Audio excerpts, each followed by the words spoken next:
표대를 향하여 하나님이 주신 표대, 우리의 천명이죠. 우리 인생의 목표가 구원받은 하나님의 자녀에게는 다 하나님의 목표가 다 있습니다.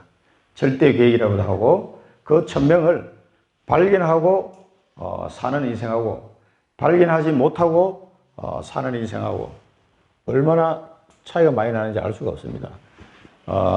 예수 믿기 전에는 이 저주와 재앙 속에서 고통받았는데 예수 믿고 교회를 나오는데도 인생의 문제가 답을 해결 안 되고 답을 얻지를 못하고 계속 방황하는 이유가 뭐냐면은 하나님이 나에게 주신 표대를 발견을 못해서 그래요. 굉장히 중요합니다. 이 부분을 꼭 기억하시고 나의 표대, 하나님이 나에게 주신 천명을 꼭 발견하는 한 주간이 되시기 바랍니다. 하나님께서 우리에게 그리스도를 보내주시는데 먼저 이 부분을 한번 보겠습니다. 인간에게는 이 죄로 말미암아 하나님과 약속을 맺었는데 그 약속을 지키지 못하고 사단의 말에 속아가지고 선악과를 먹으러 말미암아 원죄를 짓게 되죠. 그 원죄를 통해서 계속 자범죄와 모든 죄가 다 나오는 거예요. 그래서 사람이 왜 죽습니까? 죄 때문에 죽습니다. 그래서 인간에게는 그 말씀대로 정령 죽으리라 하는 말씀대로 죽음이 찾아오고 육신이 죽는 것으로 끝나는 것이 아니라 영적인 죽음, 하나님과 영원히 단절된 그 고통, 그 말로 할 수 없는 고통입니다.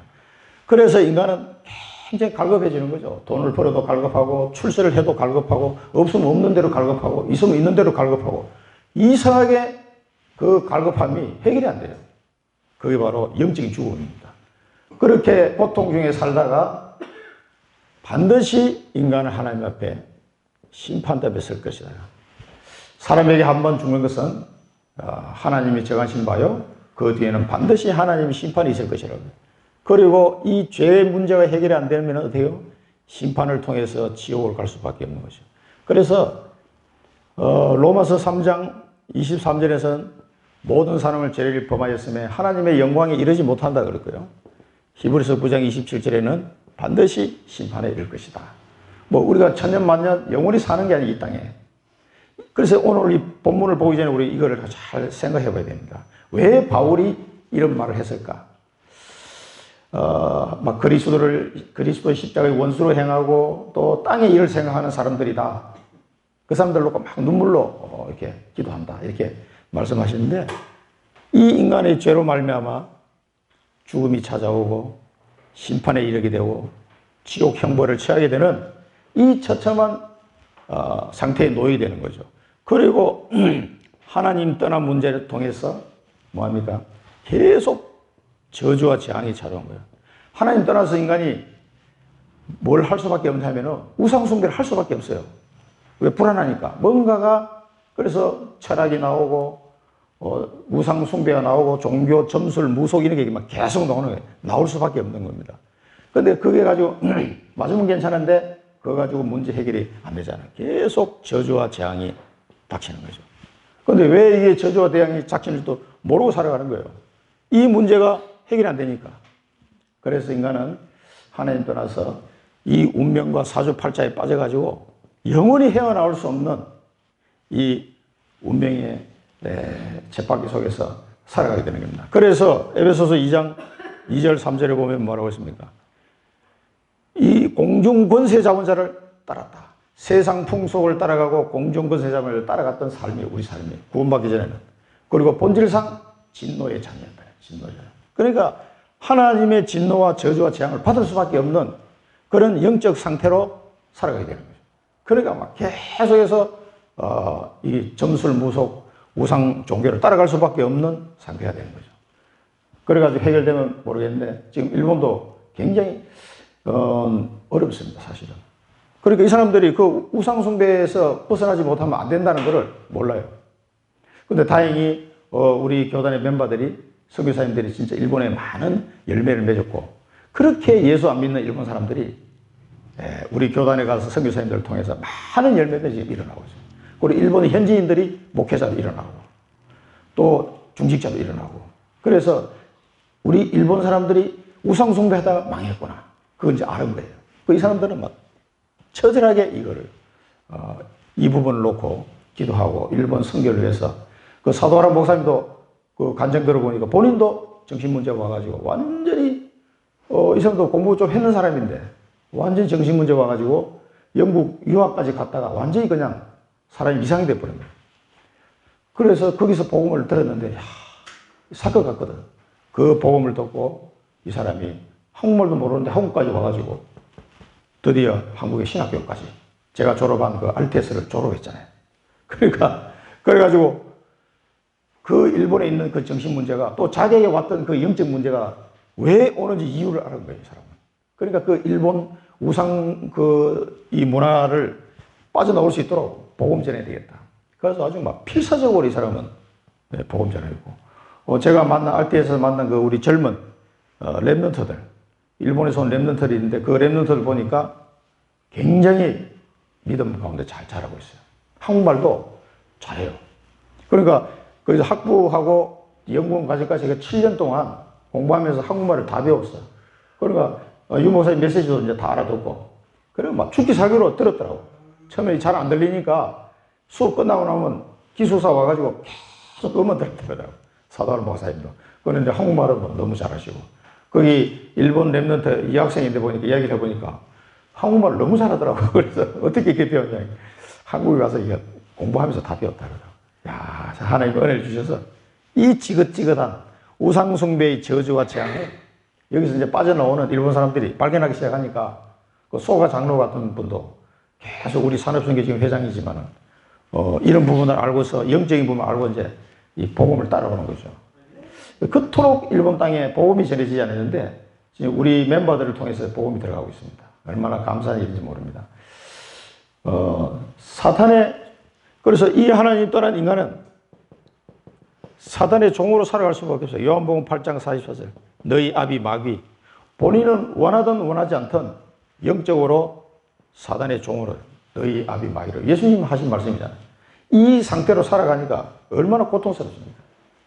사단이 인간을 이롭게 하는 존재가 아니잖아요. 사람을 그냥 어떻게 하면 사람을 괴롭혀가지고 지옥으로 끌고 가려고 사단은 발악을 하는 존재거든 말이에요. 그러니까 하나님은 이들을 살리기 위해서 누굴 보내주세요? 그리스도를 보내주세요. 그리스도. 하나님은 그리스도를 보내주셨습니다. 다 껐는데. 그래서 그리스도가 이 땅에 오셔서 뭘 했습니까? 제일 먼저 마가복음 10장 45절.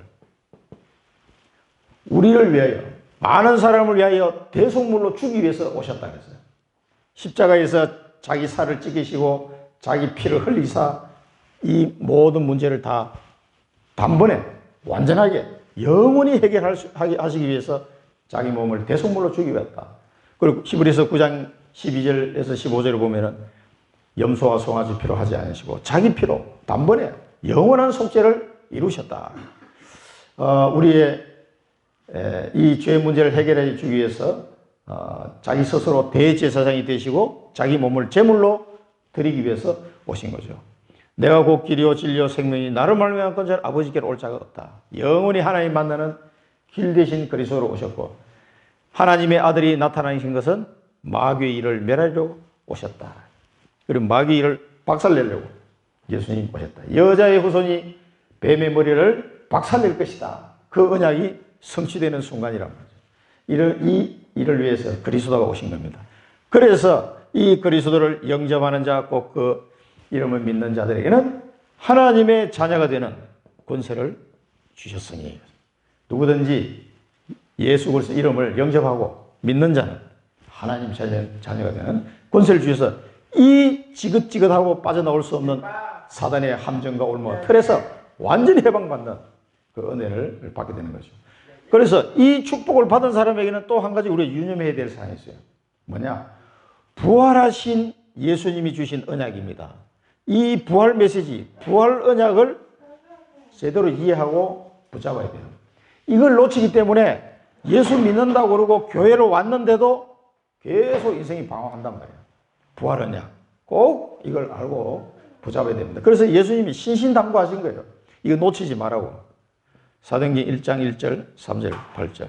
오직 너희들은 날마다 매일 그리스도만 바라봐야 된다. 그래야 산다. 그리고 너희들이 남은 여생 동안 해야 될 일은 하나님의 나라의 일을 이루는 이 목표, 이걸 먼저 표대라고, 표대. 이 목표를 위해서 살아야 된다. 근데 하나님 나라의 일을 이루는 일하고는 아무 상관없이 살아가니까 장로가 되어도 권사가 되고 중직자가 되었는데도 이 진짜 신앙의 참된 맛을 못 보는 거예요. 이 그리스도 안에 있는 어마어마한 이 축복을 누리려면 이 부분을 알아야 돼. 하나님 나라의 일. 이 하나님 나라의 일을 위하여 내 마음에 결단이 서고 기도가 나와줘야 됩니다. 그럴 때 성령 충만 은혜를 맛보게 되는 거죠. 이 일들이 우리에게 약속으로 주어졌습니다. 그래서 이 언약을 붙들고 기도하는 거죠. 부활하신 예수님이 계속 약속하셨잖아요. 마태복음 28장에도 모든 민족을 제자로 삼아라. 영접으로 끝나면 안 돼요. 제자를 찾아야 돼요. 제자. 모든 민족을 영접해라 이렇게 얘기 안 하시고 모든 민족을 제자 삼아라. 그래서 제자. 제자가 뭡니까? 오늘 여기 본문에서 나오겠습니다만 제자 삼으라 그랬어요. 모든 민족을 제자. 만민에게 복음을 전파해라. 마가복음 16장 15절 18절. 만민에게 복음을 전파해라. 너희는 두루 다니며 만민에게 복음을 전파해라. 두루 다니며. 우리가 두루 못 다니니까 우리 강성교사님이 이제 두루 다니시면서 지금 계속 선교하는 것이에요. 그 선교사님을 위해서 기도하고 뭐 작은 물질이지만 보내드리고 그리고 우리 이제 그 선교에 동참하는 거예요. 거기 남쪽에 몽골 남쪽에 이번에 가셨다 그랬잖아요. 동쪽에 막혀가지고 그 남쪽에 어문고비 제가 작년에 가봤던데요. 어문고비에도 그 고비 사막으로 들어가는 입경에 있는 마을이에요. 조그만 마을인데 인구도 뭐 한 3만도 안 될 거야. 뭐 조그만 마을인데 거기 보니까 고비 사막에 놀러 가는 사람이 그 마을로 많이 오더라고. 그 마을에 일단 왔다가 그래서 짐을 풀고 그다음에 이제 고비 사막으로 이제 이 사막 여행하는 사람들이 그 마을을 거쳐서 들어가는 동네예요. 남쪽에. 그러니까 거기 한 아주머니하고 대학을 나왔는데도 그 취직 자리가 없으니까 그냥 시골 내려가서 그냥 결혼해서 애 둘 키우고 살고 있더라고. 그 분이 부터 전도사의 친구예요. 그래 붙어서 전도를 한 거지. 그 이 사람이 선교사님이 가서 예수 영접하고 했는데 제하고 같이 갔을 때도 뭐 아는 사람 초청해라 그러니까 또 몇 명 초청했더라고. 그리고 거기서 한 5명 돼. 그래서 거기서 예배를 드려야 되는데 이게 선교사님이 뭐 자주 갈 수가 있나. 뭐 1년에 한 번, 뭐 2년에 한 번 이래 가니까 얼마나 힘들겠어요. 예배도 못 드리지. 예수는 영접했는데 마음은 갈급하지. 복음은 듣고 싶은데 들을 수가 없어. 여러분들이 이거 마음껏 들을 수 있는데 그게 들을 수가 없어. 그 어문고비에 그저께 말씀하실 때 남쪽으로 내려갔다 해서 제 마음에 그 가정이 생각나더라고. 야, 감사하구나. 이 동쪽에 문이 막히니까 남쪽에 어문고비도 이게 문이 열려야 되는데 하고 사실 생각을 많이 하고 있었거든요. 그 작년에 찍은 사진, 여름에 찍은 사진 보면 그 나옵니다. 그래서 너무 감사하더라고요. 두루 다니며 복음을 전파할세. 만민에게 이 복음을 알려줘야 돼요. 그리고 요한복음 21장에서는 예수님이 베드로를 불러놓고 내 어린 양을 먹이라. 내 어린 양을 먹이라. 우리 랩런트를 키워야 됩니다. 내 어린 양을 먹이라. 우리 랩런트들이 어릴 때부터 완전 복음으로 딱 각인되어가지고 하나님 주신 달란트를 딱 발견하고 그 달란트를 가지고 이 세계복음화의 언약 속으로 팍 들어가면은 그 달란트가 얼마나 다이아몬드처럼 반짝반짝 빛나겠습니까? 그런 축복을 우리 랩런트들이 누릴 수 있도록 해야 됩니다. 그리고 사도행전 1장 8절에서는 땅끝까지 내 정인이 되리라. 땅끝까지. 그러니까 여러분 이 하나님 나라에 대한 그 꿈을 크게 가져야 됩니다. 앞으로 우리 나중에 저 몽골에서 우리 정원서 성도님 좀 보내주십시오. 이러면 뭐 간증하러 좀 보내달라고 막 그러면은 너무 바쁜데 그래 한번 갔다 와야 돼요. 가서 그 어문고비에 가가지고 또 내가 만난 그리스도를 간증하는 거죠. 그럴 날이 여러분 옵니다. 오늘 이제 그 선교사님 가시는 그 이르쿠츠 그 백로자 전도사님 얘기했잖아요. 고려인 4세예요. 고려인 4세.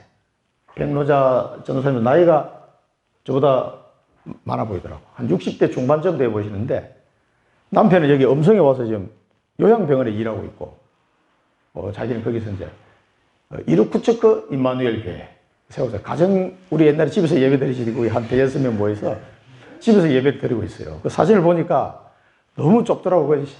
식탁 하나 앉혀놓고 이제 여섯 명이 둘러 앉아가지고 예배 드리고 자기들도 이제 예배당 뭐 하는 걸 이제 기도 제목을 삼고 있더라고요. 그 백로자 전사님 제가 만나봤는데 참, 하나님이 이렇게 옛날에 조선인들 잡혀가지고 중앙아시아로 흩어놨는데 그 왜 그랬습니까? 세계 복음화 때문에 딱 갖다 놓은 거예요. 그리고 우즈베키스탄에 살다가 이르쿠츠크 이사 와가지고 거기서 살고 계시는데 그럼 이제 러시아어를 잘하니까 한국말도 잘하고 그러시니까 통역도 하시고 거기 온 사람들 이제 제자 삼는 이 일들을 교회를 세워서 하고 있습니다. 얼마나 감사한지 그런 분들이 요소요소에 있어요. 한국 사람들이. 하나님 그래서 세계 복음화 때문에 다 이렇게 준비를 해놓은 거예요. 그래서 이 부활하신 예수님이 하신 이 말씀을 농담으로 들으시면 안 됩니다. 이 부활하신 예수님이 제자들에게 신신당부한 말씀이에요. 마지막으로 성천하시기 전에 이 제자들이 주신 말씀. 이걸 할 때 우리는 새겨들어야 됩니다. 왜 이런 말씀을 반복해서 하셨을까? 40일 동안 하나님 나라의 일에 대해서 말씀하실까? 그래서 여기서 우리는 뭡니까? 나를 향한 하나님의 절대 계획을 찾아내야 됩니다. 이거를 못 발견하기 때문에 계속 방황하는 거예요, 방황. 알테스를 졸업하고도 지금 내가 어디 가서 개척을 해야 되는지도 모르고 있으면은 어떻게 되겠습니까? 하나님은 다 준비해놨는데 나의 가나안 땅이 있다니까. 내가 가야 될 로마가 있는 거예요. 반드시 있습니다. 그래서 이 천명을 발견하는 게 굉장히 중요합니다. 우리 준수한테, 준수는 어디로 하나님 보내실까? 우리가 아직 잘 모르겠다 그러더라고. 저 아프리카를 보내실는지, 아니면 어디를 보내실는지 모르겠어요. 예.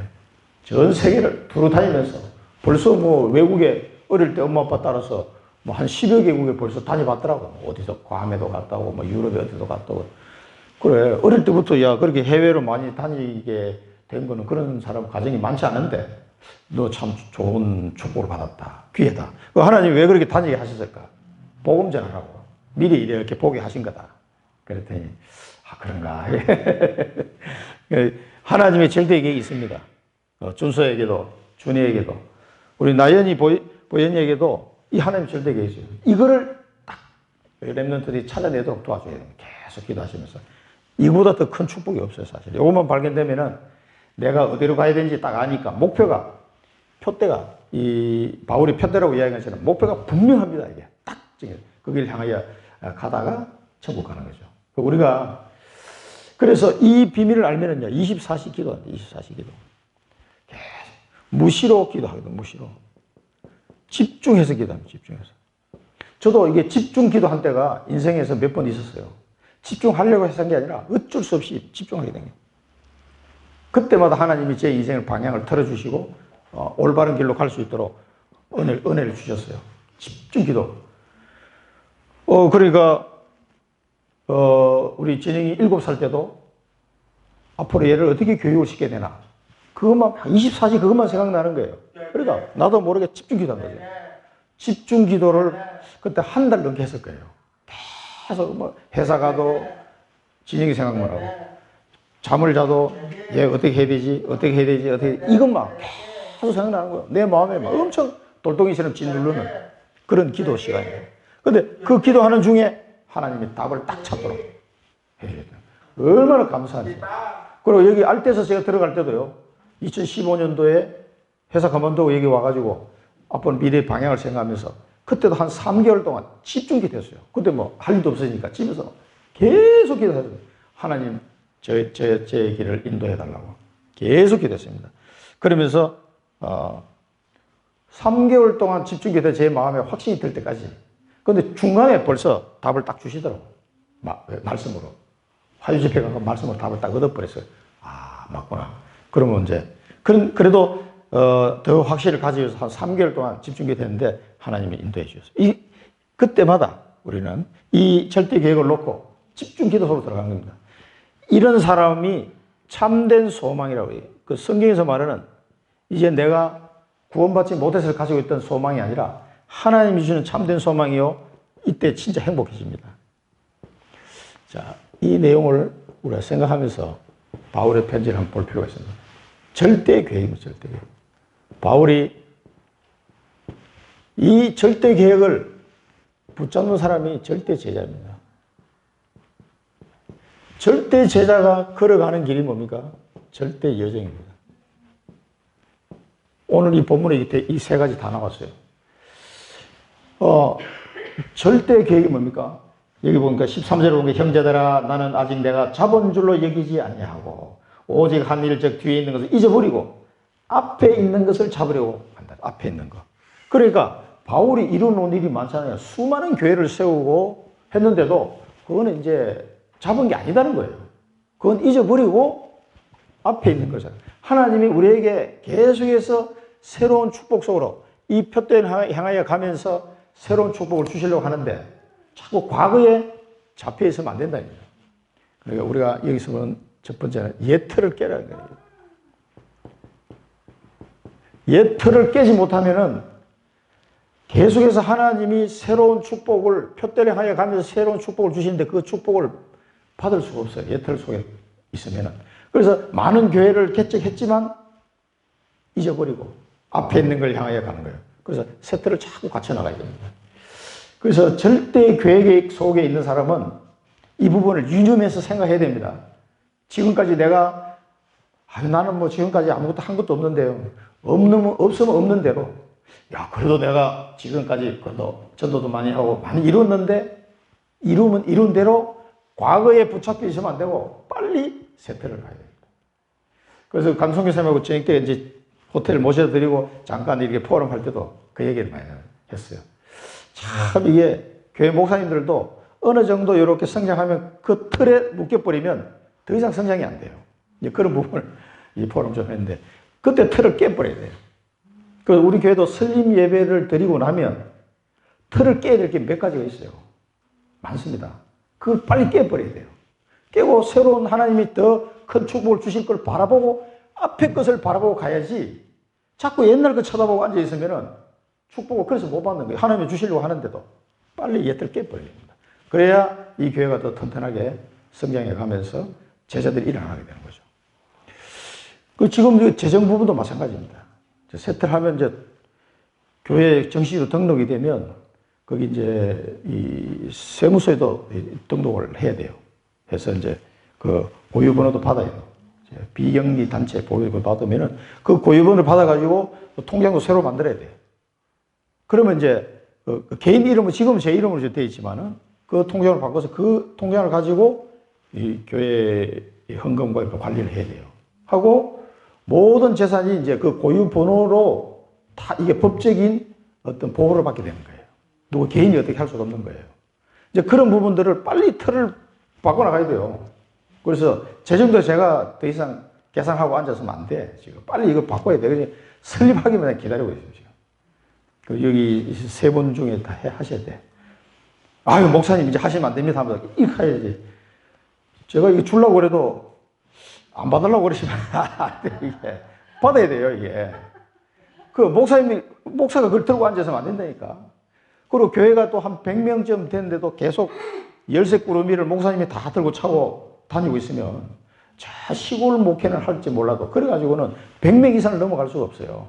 우리는 지금 3천 제자를 키워야 될 교회인데 빨리 그런 걸 틀어버려야 돼. 그 틀을 못 깨면은 복을 못 받아요. 이상하다. 나 기도하는데 왜 응답을 안 하시지? 그 이유가 뭐냐면은 옛 틀을 안 깨서 그래요. 우리 개인도 마찬가지입니다. 빨리 그 틀을 깨버려야 돼요. 그래가지고 이게 주일 예배만 아니라 수요 예배, 금요 예배도 계속 와줘야 됩니다. 이게 뭐 또 오라 그래서 온 게 아니고 주보 보면 시간표 나와 있으니까 보고 참 저절로 거기 되어져야 돼요. 예수님이 뭐라고 말씀하시는지 한번 우리 한번 같이 읽어보겠습니다. 새 포도주를 낡은 가죽 부대에 넣지 아니하나니 그렇게 하면 부대가 터져 포도주도 쏟아지고 부대도 버리게 됨이라. 새 포도주는 새 부대에 넣어야 둘이 다 보존되느니라.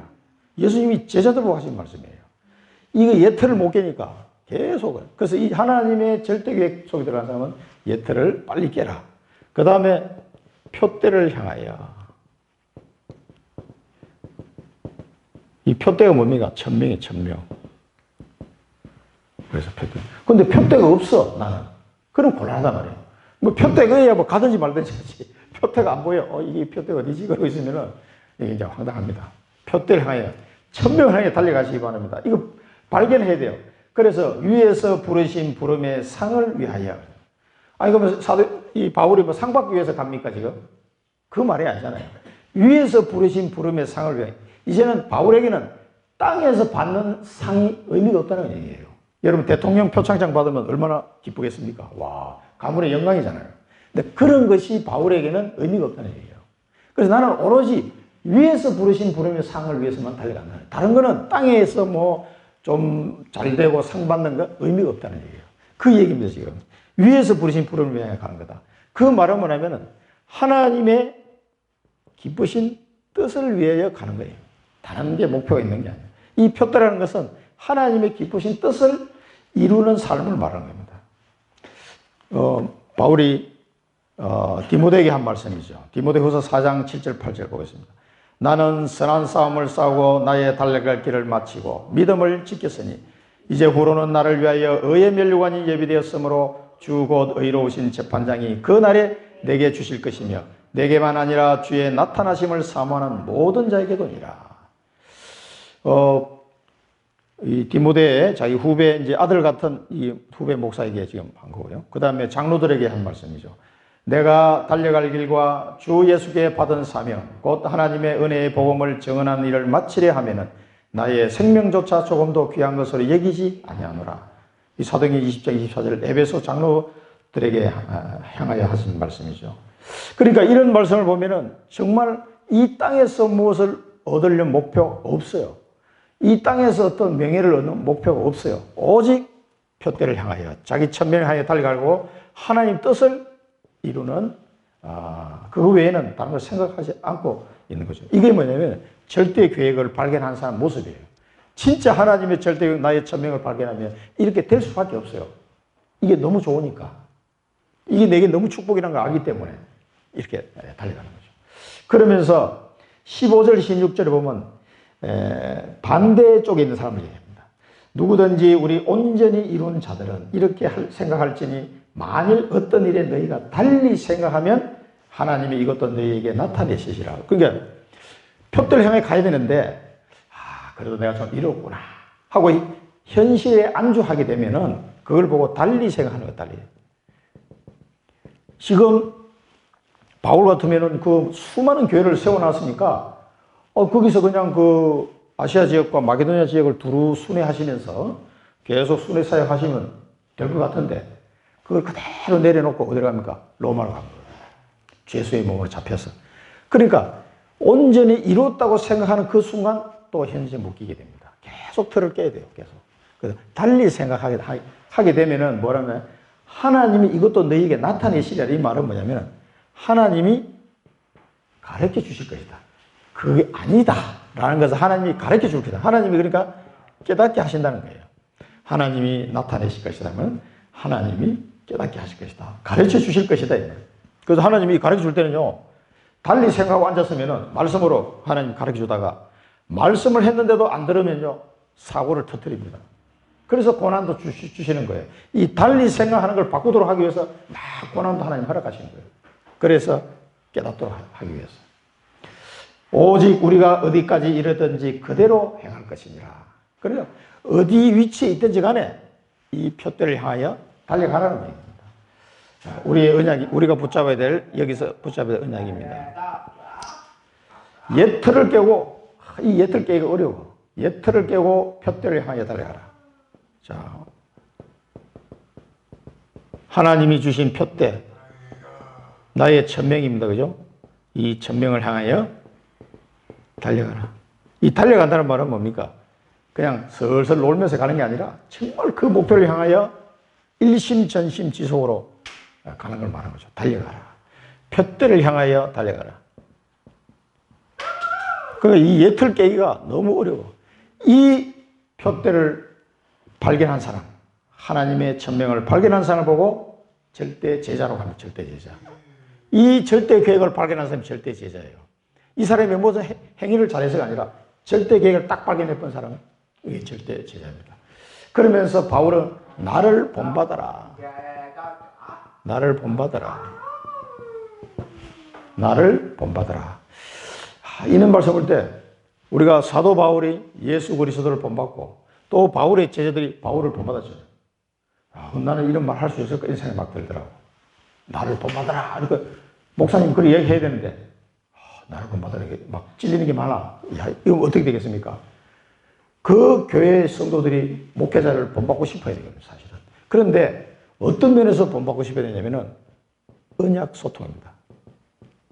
서로 언약이 소통이 돼야 돼요. 이게 안 되면은요, 본받고 말고 할 자식을 할 것도 없어요. 언약이 소통이 다 돼야 됩니다. 목사님이 잡은 저 언약을 나도 잡고 가야 되겠다. 이런 성도들이 이런 생각이 들어야지, 저거 아닌 것 같은데 이런 문제, 이거 소통이 안 되면 이제 골치 아픈 거예요. 그래서 바울이 붙잡은 세계복음화의 언약을 빌립보 교인들이 잡은 거예요. 언약, 나를 본받아. 언약 소통하고, 그 다음에 기도로 소통하는 거예요. 기도 제목이 다 소통돼야 돼요. 기도로 소통이 안 되면요, 마음이 전달이 안 됩니다. 그리고 주시는 말씀으로 소통이 돼요. 하나님의 말씀을 받을 때 함께 붙잡은 언약 속에서 그 말씀을 딱 바라보게 되는 거죠. 그 다음에 전도 소통이에요. 이 소통이라는 말은 포럼이 된다는 거예요, 포럼이. 언약 포럼이 되고, 기도 포럼이 되고, 말씀 포럼이 되고, 전도 포럼이 되고. 이게 통해야 돼요. 그래야 본받는 게 되는 겁니다, 이게. 그래서 우리가 현장에서 만난 사람들에게 양육할 때 반드시 영접하고 난 뒤에는 이 부분이 되도록 도와줘야 돼요. 이걸 보고 우리가 제자화라고 해요, 제자화. 그 사람이 제자로 쓸 수 있도록 이런 부분을 가지고 도와줘야 됩니다. 이게 안 되면은요, 아무것도 안 돼요.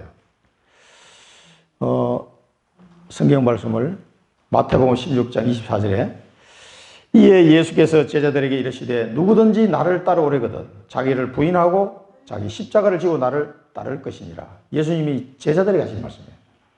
자기를 부인하는 말은 뭡니까? 지금까지는 내 소망, 내 소원을 위해서 살았는데 이제부터는 하나님이 주신 천명, 표대를 향해 난 달려가겠다. 그게 이제 자기를 부인하는 거예요. 그게 자기 십자가를 지는 겁니다, 이게. 주님이 주신 천명하에 나는 달려가겠다. 이 결단을 한 사람이에요. 그 다음에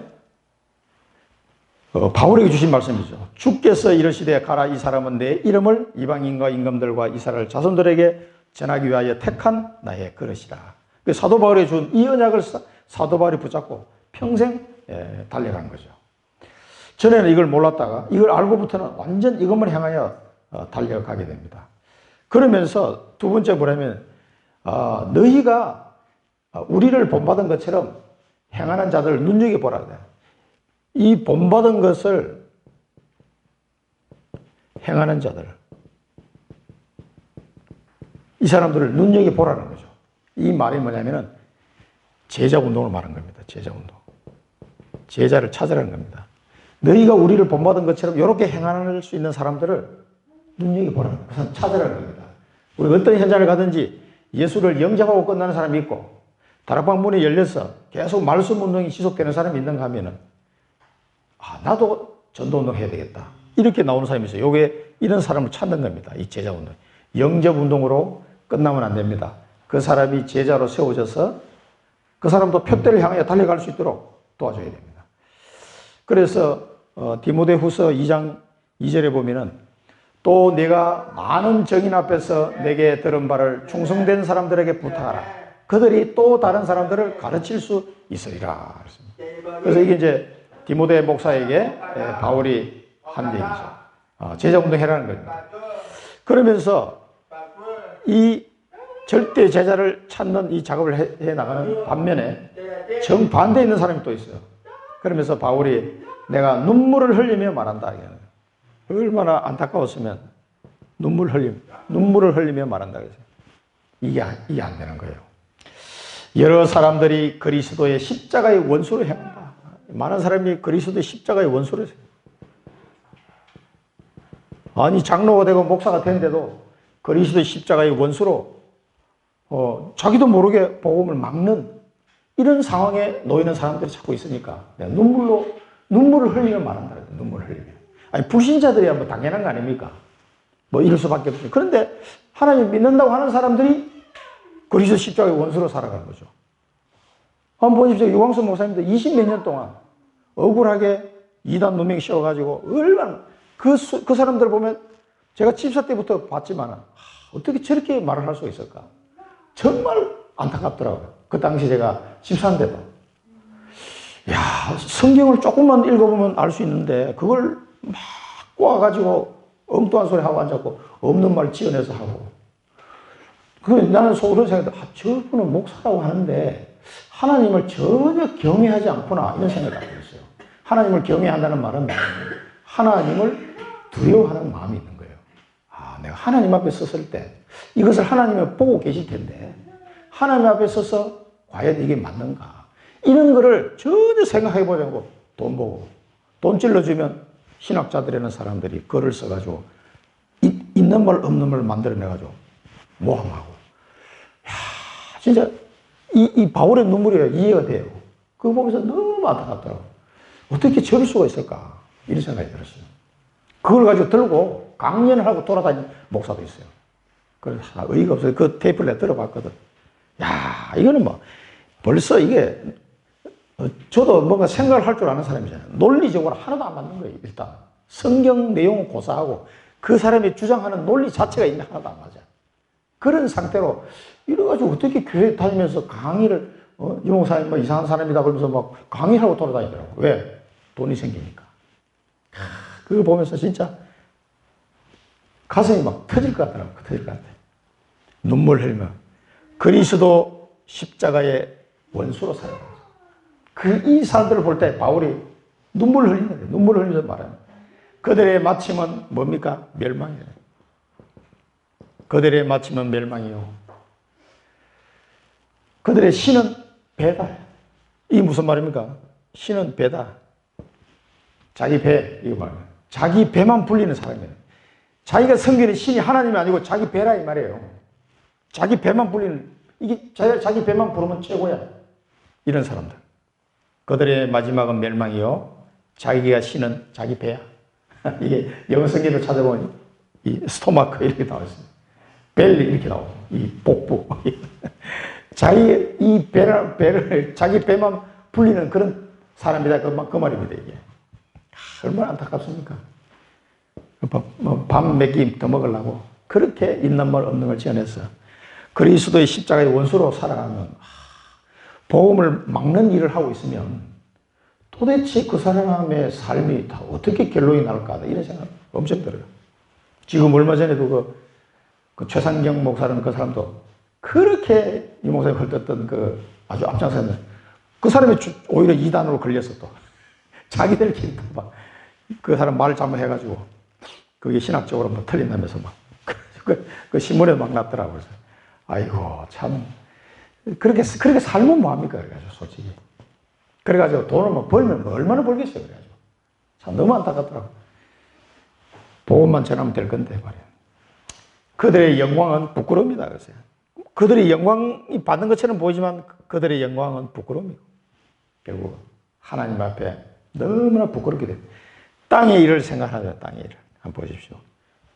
우리가 골로새서 3장 2절에 보면은 골로새서 3장 2절에 보면 위의 것을 생각하고 땅의 것을 생각하지 말라. 우리 땅의 것이 필요 없단 말이냐? 필요하죠. 그런데 왜 이런 말 하겠습니까? 우리의 우선순위가 바뀌어야 됩니다. 위의 것을 생각하고 땅의 것을 생각하지 말라. 이 사람들은 오로지 땅의 것만 생각하는 사람이야. 그저 뭐 돈 몇 푼 먹는 거, 뭐 자기 배불리는 거, 이것만 생각하는 거죠. 이 끝이 멸망인데 이런 사람들을 놓고 우리 절대 제자를 바라보면서 이 눈물로 이런 사람들도 지적을 하고 있습니다. 우리가 여기서 붙잡아야 될 미션이 있습니다. 뭡니까? 내가 먼저 제자가 돼야 됩니다. 내가 먼저 제자가 돼야 됩니다. 제자화, 복음화가 되신 분들은 제자화 이 작업이 또 필요합니다. 그 다음에 제자 운동을 감당해라. 내가 먼저 제자가 되고 제자 운동을 감당해야 됩니다. 그래서 우리 주변에 제자로 준비된 사람들을 찾는 겁니다. 하나님이 예배해 놓으셨어요.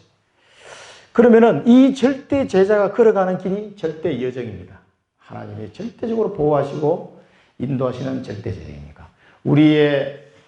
그러나 우리의 시민권은 하늘에 있는지라. 우리의 시민권은 하늘에 있습니다. 천국 시민이에요. 천국 시민.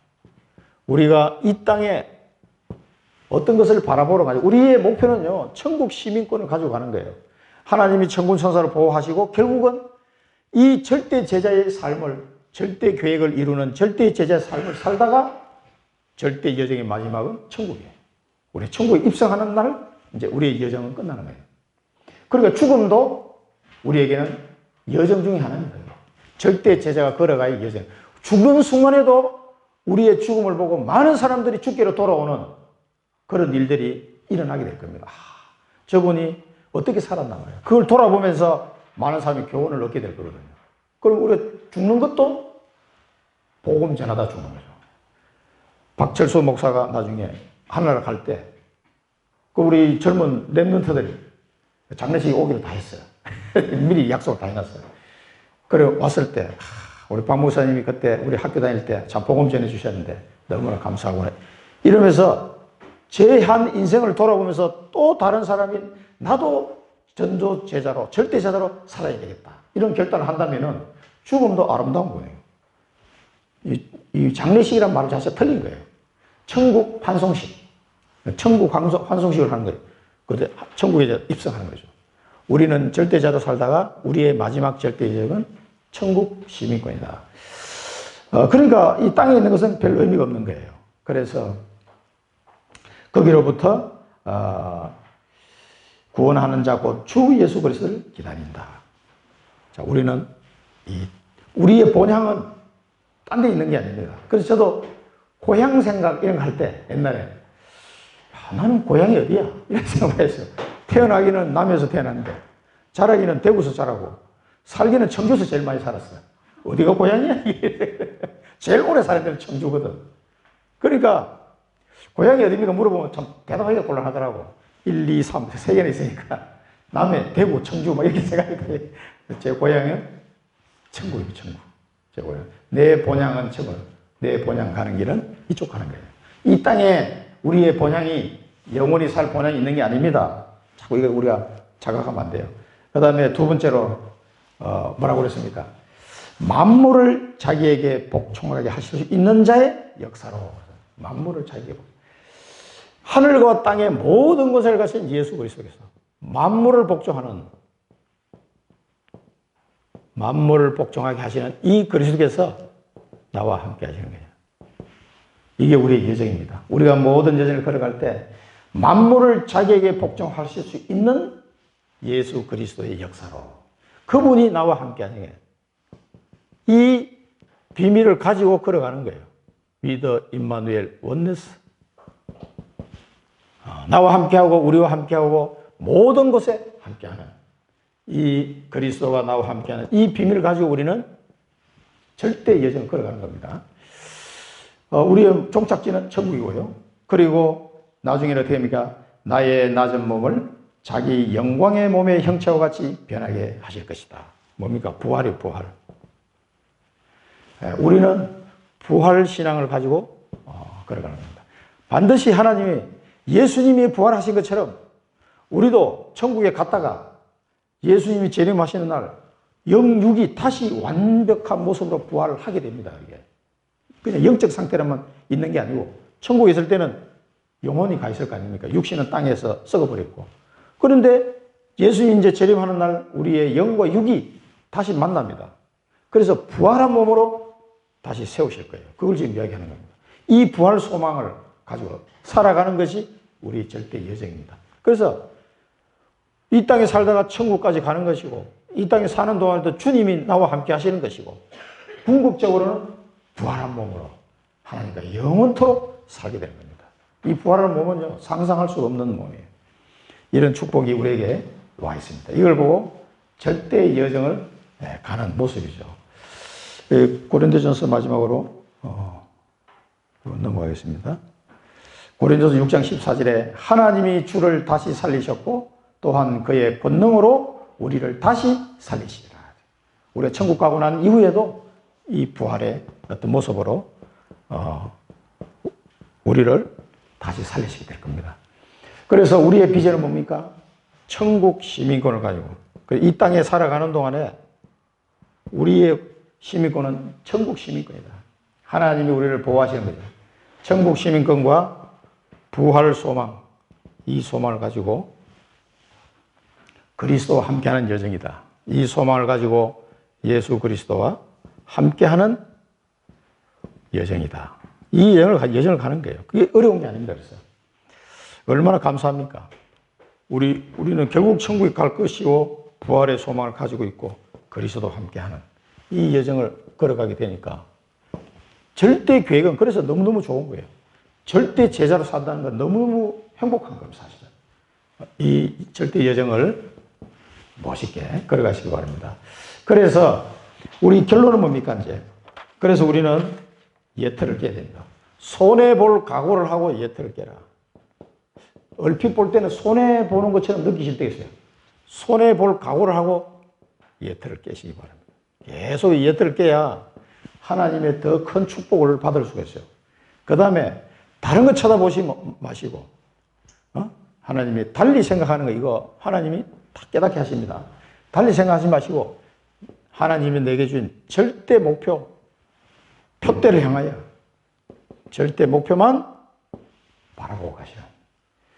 이게 이제 발견이 안 된 사람은 빨리 발견해야 되고, 발견됐으면은 오직 하나님이 내게 주신 이 절대 목표만 가시면은 이 절대 여정을 너무너무 행복하게 이렇게 갈 수가 있어요, 사실은. 그 다음에 주님이 우리에게 원하시는 건 다른 게 아닙니다. 영접 운동과 함께 제자 운동이에요, 제자 운동. 제자를 찾아야 돼요.